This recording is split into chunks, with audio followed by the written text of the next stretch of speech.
और बड़ी खबर है, वडोदरा में कोरोना को लेकर सरकार अब सतर्क। कोरोना समेत कई मामलों पर समीक्षा बैठक। चिकित्सा मंत्री प्रसादी लाल मीणा बैठक ले रहे हैं। विभाग के आला अधिकारी, सीएमएचओ इस बैठक में शामिल है। बड़ी खबर टीवी स्क्रीन पर।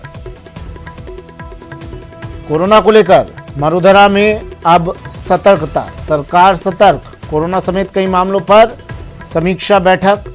चिकित्सा मंत्री प्रसादी लाल मीणा ये बैठक ले रहे हैं। विभाग के आला अधिकारी और सीएमएचओ इस बैठक में शामिल हैं। सौरभ गृहस्थी मेरे सहयोगी हमारे साथ फोन लाइन पर जुड़ गए हैं। सौरभ, नया पद, नई जिम्मेदारी और नई चुनौती भी प्रसादी लाल मीणा के लिए लेकर आए हैं। अब अहम बैठक चल रही है, क्या कुछ चल रहा है बैठक में? जी बिल्कुल, देखिए कोरोना और वैक्सीनेशन और जिस प्रकार के मौसमी बीमारियां हैं उन तमाम मुद्दों को लेकर चिकित्सा मंत्री प्रसादी लाल मीणा इस वक्त तमाम जो स्वास्थ्य विभाग के आला अधिकारी हैं उनके साथ बैठक कर रहे हैं और जिलों के तमाम जो सीएमएचओ और ब्लॉक सीएमएचओ होते हैं उन वे भी जो है वो वीसी के जरिए इस बैठक में शामिल है। जिस प्रकार से हाल के दिनों में देखने को मिला है कि कोरोना के केसेस जो है वो लगातार बढ़ते जा रहे हैं। राजधानी जयपुर में आज भी 10 केस सामने आए हैं और उनमें 2 बच्चे भी शामिल हैं। इसी तरह जो वैक्सीनेशन है, वैक्सीनेशन में ये भी देखने को मिल रहा है कि पहली डोज तो लोगों ने लगवा ली लेकिन दूसरी डोज को लेकर आगे नहीं आ रहे हैं, तो उसको लेकर भी वैक्सीनेशन ड्राइव जो है वो और तेजी से चलाया जाए। जो सेकेंड डोज है उनको लेकर घर घर दस्तक के रूप में जो है वो वैक्सीनेशन कार्यक्रम जो है वो चलाया जा रहा है। उसकी रिव्यूटिंग में भी इस पर चर्चा जो है वो इस वक्त हो रही है और डेंगू खासतौर पर अभी तक जो है वो थमा नहीं है। तो उन तमाम चीजों को लेकर इस वक्त रिव्यू मीटिंग जो है वो लगातार जारी है और चिकित्सा मंत्री तमाम चीजों को लेकर फीडबैक ले रहे हैं। जी ठीक है, शुक्रिया सौरभ तमाम जानकारी के लिए।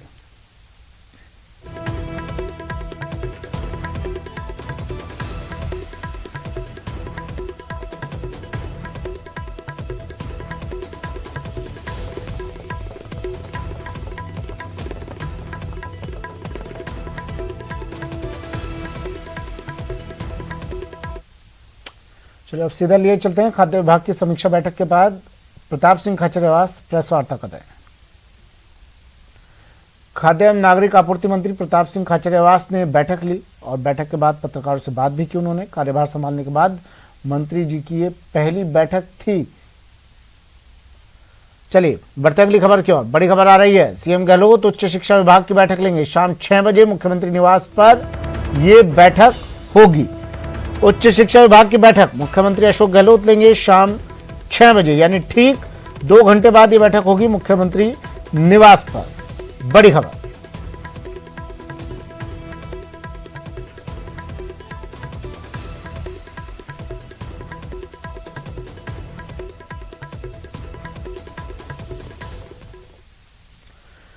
और अब बात उन बेईमानों की जिन पर एसीबी ने कार्रवाई की। भरतपुर में एसीबी की टीम घूसखोरों के खिलाफ एक्शन में दिखी।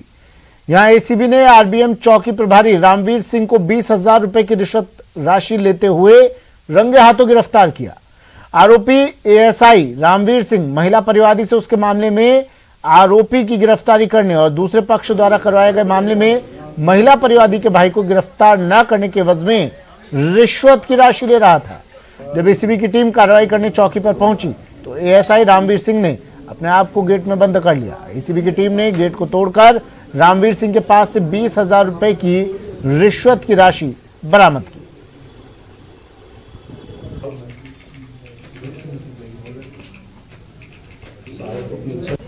कुछ मुलजिमों का नाम निकालने के लिए और कुछ मदद करने के लिए 20,000 रुपये की रिश्वत राशि की मांग की थी, जिसका हमने कल गोपनीय सत्यापन करवाया और गोपनीय सत्यापन में रिश्वत मांग की पुष्टि होने पर आज ट्रैप कार्यवाही की है। रिश्वत राशि बरामद हो चुकी है और ट्रैप कार्यवाही जारी है। राजसमंद के बाढ़ थाना इलाके में आज तड़के बदमाश एटीएम उखाड़ कर ले गए। जानकारी के मुताबिक पीएनबी का ये एटीएम ब्यावर भीलवाड़ा रोड पर लगा था। बताया जाता है कि बोलेरो से आए बदमाश एटीएम लूट कर साथ में ले गए। एटीएम में 6,32,000 रुपए भरे थे। एटीएम लूटने के दौरान आवाज सुनकर लोग जाग गए। लोगों ने बदमाशों पर पत्थर फेंके, किंतु बदमाश एटीएम लूटने में कामयाब रहे।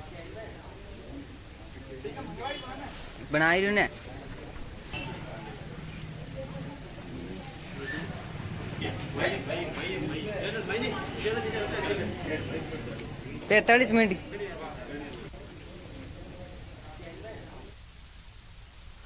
बाड़मेर के चौहटन में एक बेकाबू ट्रैक्टर पलट गया और फिर उसमें आग लग गई। घटना धनाऊ चौहटन रोड पर हुई। हादसे के बाद मौके पर पहुंचे लोगों ने ट्रैक्टर ड्राइवर को बाहर निकाला, जो करीब 50% तक झुलस गया था। प्राथमिक इलाज के बाद ड्राइवर को बाड़मेर जिला अस्पताल में भर्ती कराया गया।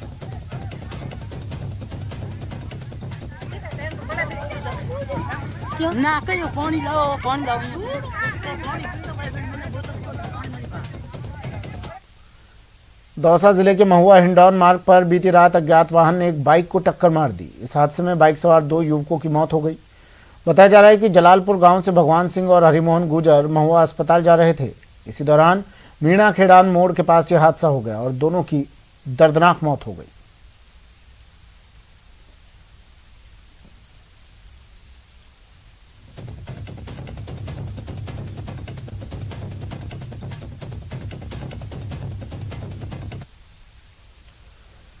टोंक में कलेक्ट्रेट सभागार में एक वर्कशॉप का आयोजन किया गया, जिसमें महिला अधिकारिता विभाग और जिला प्रशासन ने बाल विवाह को लेकर लोगों की सोच में बदलाव करने की जरूरत बताई। इसमें बताया गया है कि समाज में बेटी को महत्व देने की जरूरत है।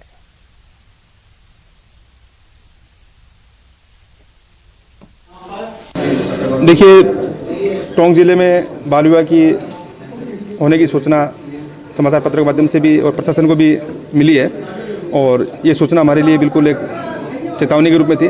तो जिला कलेक्टर महोदय के आदेश से कल बाल विवाह रोकथाम के संबंध में हमारे संबंधित जितने भी विभाग के अधिकारी हैं, पुलिस विभाग है, राजस्व है, ग्रामीण विकास एवं पंचायती राज, महिला एवं बाल विकास विभाग, सभी अधिकारियों की मेडिकल डिपार्टमेंट बैठक आयोजित की गई थी और उन्हें ये जिम्मेदारी दी गई है कि अपने जो उनके फील्ड स्टाफ है उनके मार्फत बाल विवाह पर निगरानी रखें और अगर कहीं बाल विवाह होता है तो उसकी सूचना वो देंगे और उन्हें पाबंद भी कराएंगे। बात जालोर की, जहां लोगों की प्यास बुझाने के लिए घर घर पीने का पानी मुहैया करवाने की योजना बनाई गई, लेकिन जिस काम को 2017 में पूरा होना था वो आज भी जारी है। लोगों को पीने का पानी तो मिला नहीं, अब सड़क पर चलना भी दूभर हो गया है। देखिए श्याम बिश्नोई की ये रिपोर्ट। जालौर जिले के लिए महत्वाकांक्षी प्रोजेक्ट नर्मदा नहर परियोजना के तहत ER प्रोजेक्ट 400 करोड़ रुपए का यह प्रोजेक्ट पिछले 5 साल से निर्धारित समय के देरी से चल रहा है। तो वहीं दूसरी ओर अब जब प्रोजेक्ट का काम धरना प्रदर्शन शुरू होने के बाद जब शुरू हुआ है तो बिना NOC के सड़कों को ध्वस्त किया जा रहा है। जालौर के भीनमाल में लोगों की प्यास बुझाने के लिए शुरू की गई योजना अब यहाँ के निवासियों के लिए गले की फांस बन गई है। पीने का पानी तो लोगों को मिला नहीं, वहीं पाइपलाइन बिछाने वाली कंपनी ने सड़कों को जगह जगह पर काट कर शहर की ट्रैफिक व्यवस्था ध्वस्त जरूर कर दी है। घर घर पानी पहुंचाने के लिए शहर और आसपास के इलाके में पाइपलाइन बिछाई जानी थी, जो काम 2017 में ही पूरा हो जाना था, वो आज भी जारी है। लेकिन सबसे बड़ी मुसीबत है सड़कों की बदहाली। बनाई गई सड़कों को पूरी तरीके से बर्बाद किया जा रहा है। आप साफ तौर से देख सकते हैं कि किस तरीके से इन सड़कों को पूरी तरीके से ध्वस्त किया जा रहा है। वहीं PWD के अधिकारियों का यह कहना है कि किसी भी प्रकार की हमसे NOC नहीं ली गई है और जिसकी संबंधित फर्म की ओर से जबरन सड़कों को तोड़ा जा रहा है और उसकी मरम्मत के नाम पर लाखों रुपए का भुगतान भी उठाया जा रहा है। लेकिन इस तरीके से कंपनी की ओर से मनमाने रवैये को लेकर अब आम जन में आक्रोश पैदा हो रहा है। इनका काम धीरे चल रहा है। नगर ये अपने ठेकेदार और PWD वाले के NOC है कि नहीं है इनका तो पता है नहीं।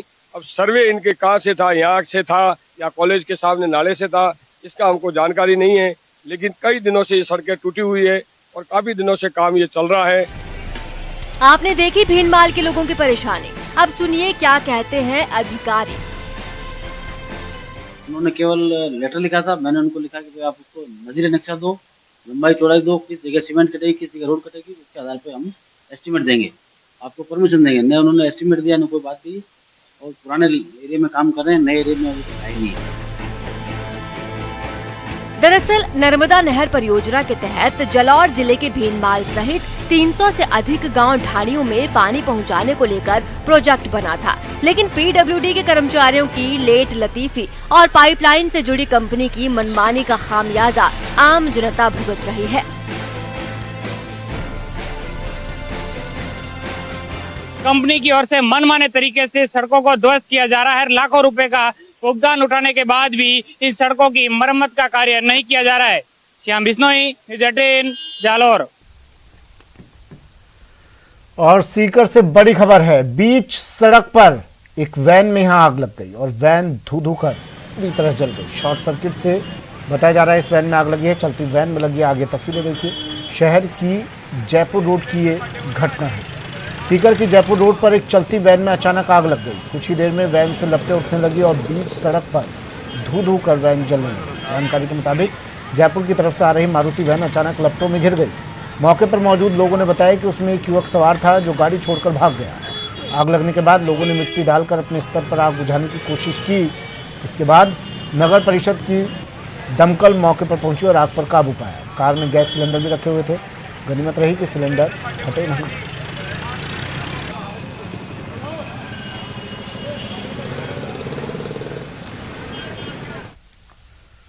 जिला परिषद और पंचायत चुनाव को देखते हुए कोटा के ग्रामीण इलाके में लोगों ने टूटी और कच्ची सड़कों को लेकर आंदोलन छेड़ दिया। दर्जनों गांव के लोगों ने न केवल आगामी चुनाव का बहिष्कार करने का ऐलान किया बल्कि किसी भी राजनीतिक पार्टी के नेताओं को गांव में नहीं घुसने की चेतावनी भी दी है।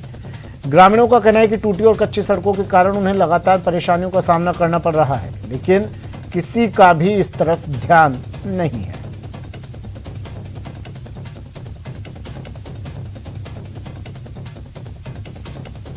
ये सड़क का काम शुरू नहीं हुआ तो ये लोग पोलिंग पार्टी को गाँव के अंदर नहीं घुसने देंगे। क्यों भाई, यही कह रहे हो ना? हाँ, यही कह रहे हैं। पार्टी को गाँव में नहीं घुसने देंगे। हमारा अधिकारियों से ये आज हमने स्पष्ट शब्दों में चेतावनी दी है कि इस सड़क का काम केडरउद्दा के ग्रामवासी, देवली के और गांडोली के तीनों ग्राम पंचायतों के नागरिकों ने रोड का बहिष्कार किया और केचर से खिड़दा जो रोड है उस रोड के लिए प्रशासन इतना नकारा है। नगर परिषद धौलपुर के अंतर्गत आने वाला शहर का एकमात्र बड़ा पार्क भी उपेक्षाओं का शिकार हो रहा है। नियमित देखरेख न होने के कारण इस पार्क की स्थिति बदहाल है। पार्क के लगभग हर हिस्से में गंदगी पड़ी है। कर्मचारियों का कहना है कि नगर परिषद के सफाई कर्मचारी अपनी मर्जी से काम करते हैं और कभी कभार ही आते हैं।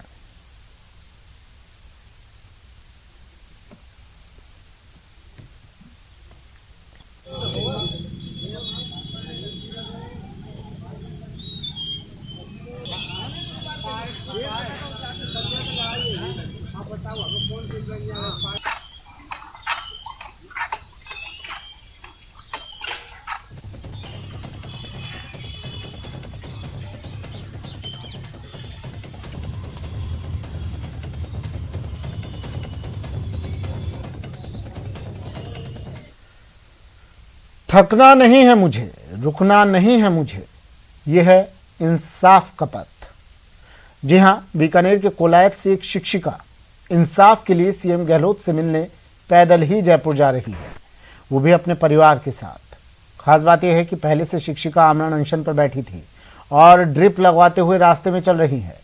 शिक्षिका का कहना है कि सभी विभागों में जाकर थक चुकी और कहीं उसकी सुनवाई नहीं हुई तो आखिरकार जयपुर के लिए रवाना हुई और जब तक इंसाफ नहीं मिलेगा तब तक लड़ती रहेंगी। शिक्षिका का नाम सुरेंद्र कौर है और वो बीकानेर की कोलायत राजकीय उच्च माध्यमिक विद्यालय में पोस्टेड है। उन्होंने प्रधानाध्यापक पर बदतमीजी का आरोप लगाया और उसी मामले में इंसाफ के लिए सीएम से गुहार लगाने जा रही है।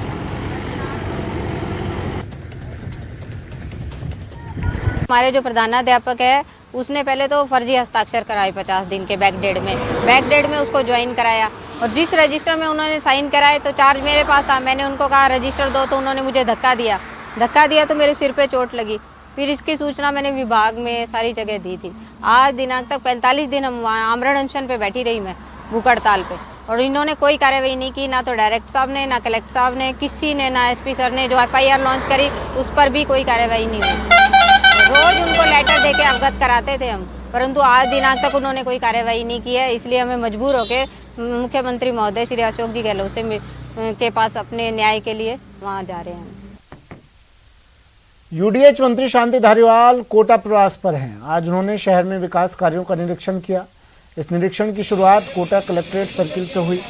बता दें कि मंत्री 4 दिन के दौरे पर हैं और शहर में कई कार्यक्रमों में शिरकत करेंगे।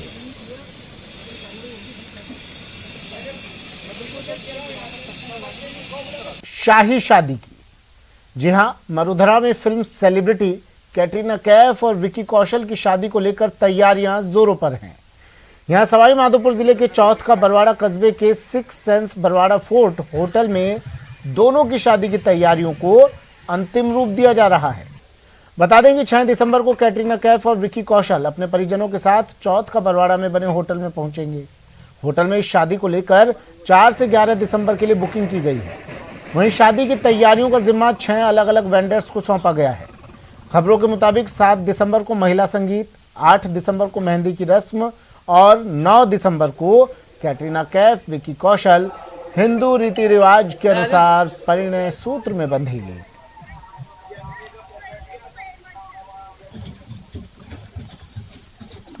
अपने टोटल 31 रूम बुक है। 31 रूम बुक है। इसमें एसी रूम है, लग्जरी रूम है, सब सारे? हाँ, एसी वाले नहीं सर, तो अटैच वाले हैं, कुछ हॉल वगैरह। प्रत्येक कमरे में हमारे पास में बेड की व्यवस्था है, लेटरिन बाथरूम प्रत्येक कमरे में अटैच है, कूलर पंखे सारी व्यवस्था है। कितने कमरे आपके यहाँ पर बुक करवाए गए? उन्होंने 30 कमरे और 5 हॉल बुक करवाए। अच्छा, कितने लोग ठहरेंगे? लगभग 150 के लगभग लोग यहाँ ठहरेंगे। किस तरह के लोग ठहरेंगे आपके यहाँ पर? यहाँ पर जैसे कमांडो, उनका निजी कंपनी के जो कमांडो आएंगे वो लोग यहाँ ठहरेंगे, और भी जो उचित समझेंगे जिनको ठहराना चाहिए। इवेंट से रिलेटेड भी लोग ठहरेंगे? हाँ, इवेंट से रिलेटेड लोग ठहरेंगे। कब से कब तक के लिए बुक है? ये 5 दिसंबर से 10 दिसंबर के लिए बुक है। सवाई माधोपुर जिले के चौथ का बरवाड़ा कस्बे में 6 सेंस बरवाड़ा फोर्ट होटल में आयोजित होने वाली कैटरीना कैफ तथा विकी कौशल की शादी के मद्देनजर सुरक्षा व्यवस्थाओं को भी बड़े पैमाने पर अंजाम दिया गया है। आप देख सकते हैं यहाँ पर जो शादी यहाँ पर आयोजित होने वाली है, उस शादी के मद्देनजर यहाँ पर बड़े पैमाने पर सुरक्षा व्यवस्थाएं यहाँ पर तैनात की जाएंगी और सुरक्षा व्यवस्थाओं को भी कुछ 3 लेयर में बांटा जाएगा, जहाँ पर प्राइवेट बाउंसर भी यहाँ पर रखे जाएंगे। और बताया यह भी जा रहा है कि राजस्थान पुलिस के जवान और उनके अधिकारी भी यहाँ पर मौजूद रहेंगे। चूँकि इस शादी के अंदर पीएमओ से आने वाले कुछ सरकारी हस्तियाँ भी शामिल होगी, ऐसे में बड़ी सुरक्षा व्यवस्था भी यहाँ पर होगी। प्राइवेट बाउंसर यहाँ पर होंगे और आप देख सकते हैं कि सुरक्षा व्यवस्था अभी से कड़ी कर दी गई है। हम मुख्य द्वार पर इस वक्त बरवाड़ा जो फोर्ट है, इस होटल के मुख्य द्वार पर यहाँ पर खड़े हुए हैं, जहाँ पर अभी से ही आवाजाही पर मना लगा दी गई है। बताया जा रहा है कि 4 दिसंबर से लेकर के और 10 दिसंबर तक के लिए यह होटल पूरी तरीके से कैटरीना कैफ और विकी कौशल की शादी के लिए बुक है। ऐसे में सुरक्षा व्यवस्था बेहद कड़ी होगी। इस होटल में 48 कमरे हैं। इसके अलावा जो इसका किराया है वो 50,000 रुपये से लेकर के 5 लाख रुपए प्रति दिवस के हिसाब से है। तो ऐसे में बड़े पैमाने पर भव्य शादी होगी और सुरक्षा व्यवस्था बेहद कड़ी होगी। गिरिराज शर्मा, न्यूज़ 18, सवाई माधोपुर। पुलिस जिसे सरगर्मी से तलाश कर रही है वो धूमधाम से 7 फेरे ले रही है। न सिर्फ 7 फेरे लिए बल्कि अपनी शादी में जमकर ठुमके भी लगाए। उसे शादी की बधाइयां देने कई पुलिस वाले और प्रशासनिक अधिकारी भी पहुंचे थे। मुझे कहां ढूंढे रे बंदे,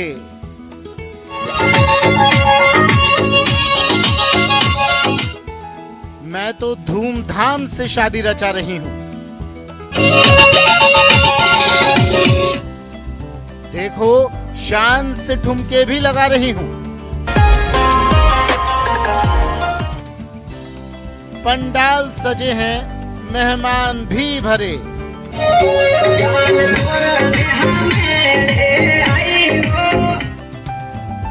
दूल्हे राजा आ गए, अरमा हो गए पूरे।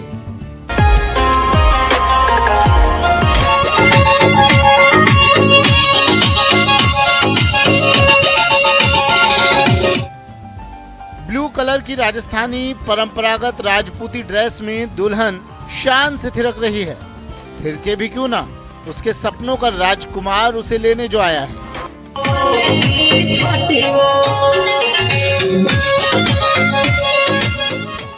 लेकिन जो बड़ी शान से अपनी शादी में ठुमके लगा रही है वो कोई मामूली नहीं है। मामूली इसलिए नहीं क्योंकि पुलिस को इसकी तलाश है। कानून की नजर में वो फरार है।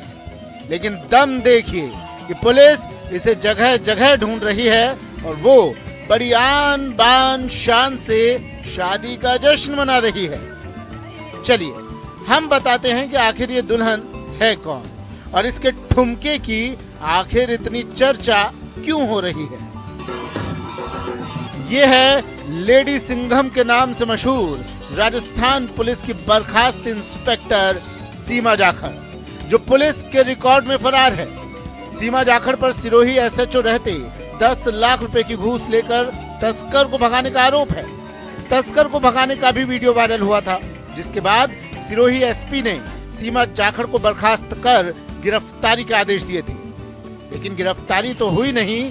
सीमा जाखड़ ने 28 नवंबर को जोधपुर के मंडोर में समारोह पूर्वक शादी की। इससे पहले 27 नवंबर को मेहंदी की रस्म और संगीत समारोह का भी आयोजन हुआ, जिसमें सीमा जाखड़ खुद ठुमके लगाते दिख रही है।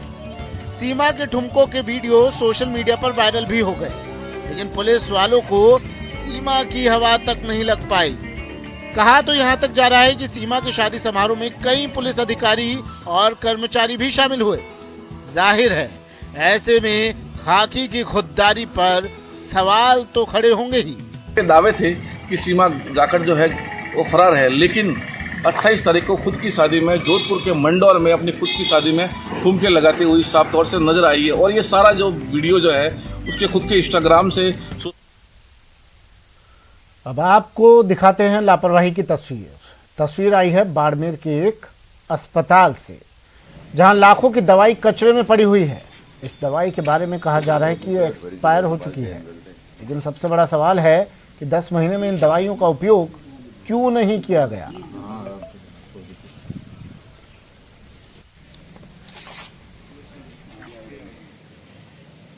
देखिए, मैंने आके यहाँ पे देखा है, ये जो मैक्सिमम दवाएं जो पड़ी हुई है, आयरन सिरप है जो आंगनवाड़ी केंद्रों पे वितरण के लिए यहाँ पे आती है, लेकिन पिछले 1.5-2 साल से आंगनवाड़ी केंद्र और स्कूल बंद है, इसलिए ये सप्लाई वहाँ पे नहीं जा सकी। और ये यहाँ पे सप्लाई नवंबर 2020 में आई है।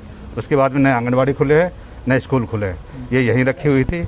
उसके बाद अब ये फरवरी इनकी एक्सपायरी डेट थी, इसलिए एक्सपायर हो गई। ये कोई इसको उपयोग न कर ले, इसलिए किसी को दी नहीं जा सकती। इसलिए इनका प्रॉपर डिस्पोजल करने के लिए इनकी दवाइयाँ बाहर निकाल के और इनको बायोमेडिकल वेस्ट के तरीके से प्रॉपर डिस्पोजल करने के लिए ये कार्यवाही की जा रही थी।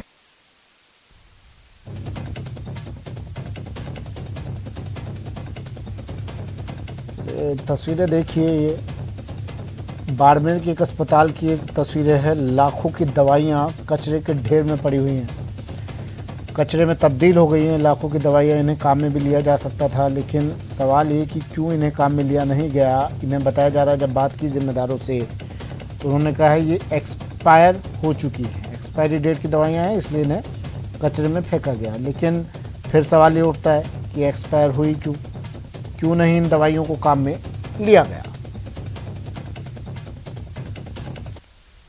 फिलहाल इतना ही, दीजिए इजाजत, नमस्कार।